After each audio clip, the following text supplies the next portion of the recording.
Welcome back, everybody. Thank you so much for staying tuned in tonight. Our next segment is special because while John will not take a victory lap, I will be the first to celebrate these accomplishments despite the potential embarrassment that I might cause. And this one is well deserved, as John and Heritage Action for America has seemed to create real change once again based off of their special reports that highlighted the truth about ESG investments and what it means for the American people. Joining us here to talk about their success and what's on the horizon is Heritage Action's Vice President of Field Operations, Janae Stracke. Janae, great to see you. Welcome back.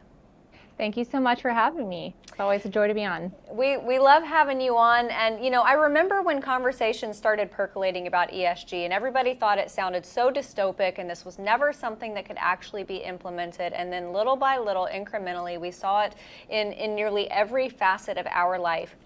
But your organization has made a major dent in it. Talk about some of these recent victories. Yeah, well, the most recent, the Senate just passed a Congressional Review Act.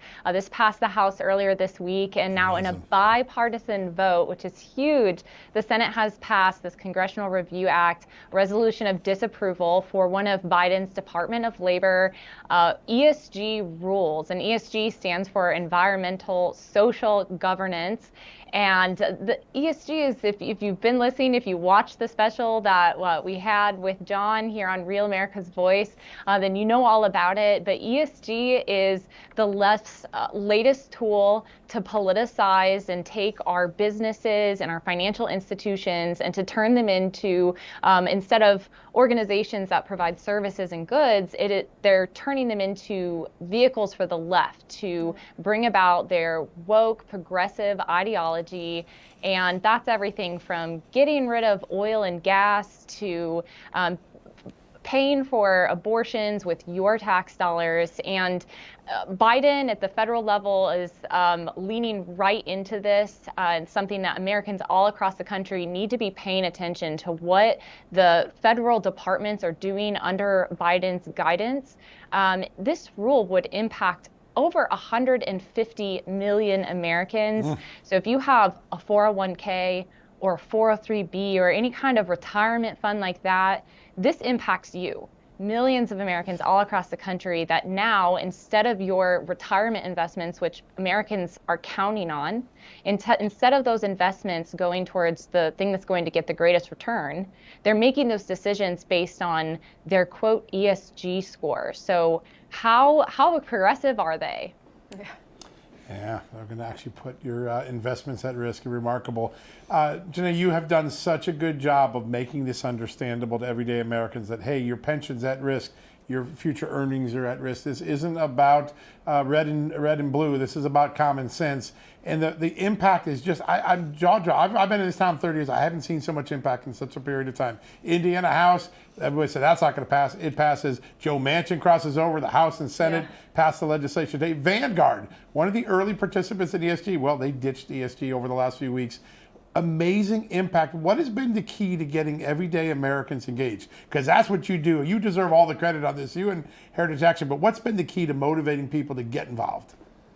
That's exactly right. Well, it's honestly pretty easy to motivate people once you give them the information. You know, as you already said, this was happening in the background, and the left stops at no level. They stoop to no low to push their agenda through in every way and to force it on the American people. And because these ideas are failing in the market of ideas, they've decided to force it through by taking our dollars and pushing it through in these woke corporations and putting the heavy hand of the government down over it. So when you inform Americans all across the country of what's happening and how they can fight back, it's actually really easy.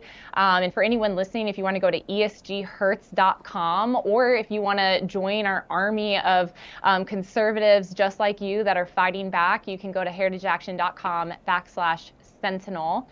You can become a Sentinel, and we've got boots on the ground, staff all across this country, and fellow Americans just like you that are fighting back.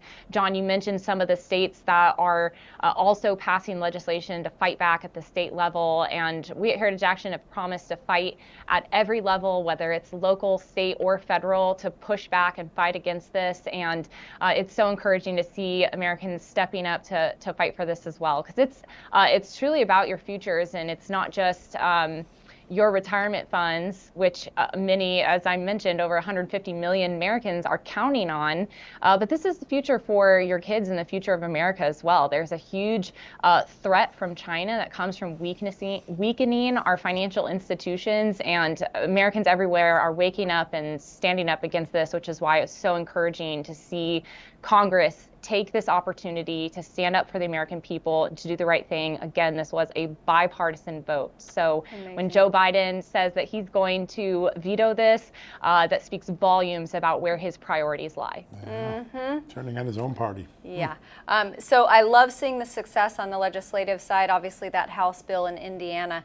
But on the corporate side, the Vanguard story really, really struck me, because this is a company who I think I started receiving their mailers in the last half a decade or so, and because I knew about their intentions with ESG and their wokeness, I would say return to center, and I would include a very nice little note, not very nice at all, but it intrigued me, because when you see something like this happening with Vanguard, then you start to ask questions about those other companies that are kind of similar.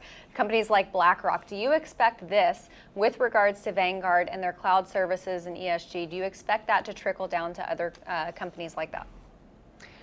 Yeah, naturally it will, but I would encourage everyone to talk to their local banks. I mean, again, this is always better when it's at a local level, and the smaller banks are feeling the pain and the heavy hand of this as well. The ESG requirements is a heavy hand for these businesses as well, and it kills small businesses. It is a tip to the big corporate businesses that want to control all of our lives. So absolutely look into who you're banking with, look into who you're investing with, and if you're investing with Vanguard or BlackRock, then you should move your money elsewhere. But I think it's a great step to go to your local bank and ask them, do they support these policies? Have they signed on to some of these agreements?